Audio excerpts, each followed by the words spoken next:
Radio Notiulama.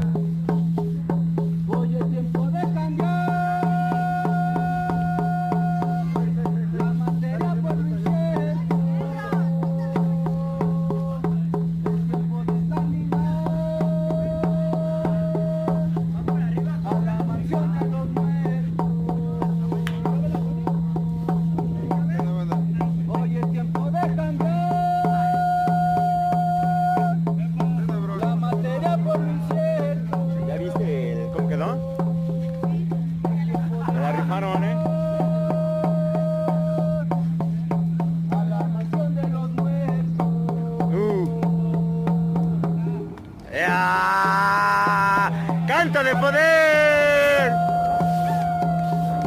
Para Radio Notiulama y Serra Tonantzin reportó Rambo Bebé. Volvemos al estudio.